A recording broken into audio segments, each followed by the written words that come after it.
So I had a car date with God last night, and he told me that he don't recognize his children. I'm breaking down. I'm reading Romans chapter 1, and specifically, I'm talking about Romans chapter 1, verse 18 through 25. Just to quickly sum it up, Romans 18 through 25, Paul is basically talking about how the Gentiles have no excuse to live the way that they do and say that they live that way because they don't know God. And he's like, well, you can't not know God because you wake up in the morning, you see the birds, you see the trees, you see all of his creations, and you see his divineness, so you know who God is, so why are you living like that, basically. Then he goes in to say how the Gentiles have traded in God's truth so they can live a lie, encourage others to live that same lie. And to be more specific, verses 22 through 23 says, claiming to be wise, they became fools and exchanged the glory of the immortal God for images resembling mortal man, birds, four-footed animals, and reptiles. Like idols, right? So I'm taking my notes just to make sure that I understand what Paul is saying. And in the midst of me taking my notes, I hear God say, you have traded the image of me for the image of a Gentile.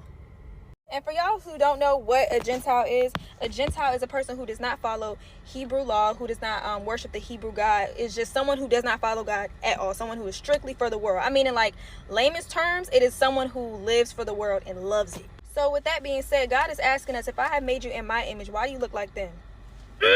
And it makes so much sense because it's like back then, y'all, like if y'all don't know, there was no way that you could confuse a Hebrew with a Gentile. Whether that was the Romans, the Greeks, the Egyptians, there's no way that you could confuse the two. They look different. They walk different. They talk to each other different. They worship different. They barter different. They did everything different. It was a clear line of demarcation. There was no way you could confuse a person who walks with God and a person who does not know God. But I'm here to tell y'all that God is saying that that clear line is not there no more.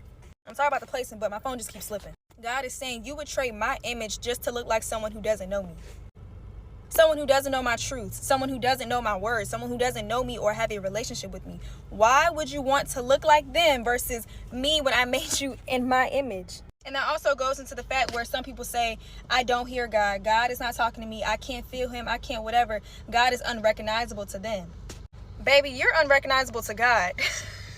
He's like, I don't know this person. Y'all, we don't look like ourselves. This reminds me of when Bishop, I don't remember what service this was, y'all, but it was a great series. It was basically about sin and falling into sin and just whatever, right? And he was making like a joke how he's like, some people can even smell like sin. Like some people can even smell like their sin. And in the midst of that sermon, the Spirit said to me, if I covered you in the blood of my son, why do you smell like him?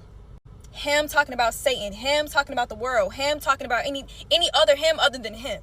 When we cry out to God, we want to be able to recognize God. We want to be able to recognize God's voice. We want to be able to know when he's talking to us because his voice sounds familiar, right? Or his ways look familiar, right? God wants the same thing from us. He made us to walk like him, to talk like him, to look like him, so that when we're a light, our light cannot be confused with somebody's darkness. Our light cannot look like anybody else's. Our light is our light because we walk with him.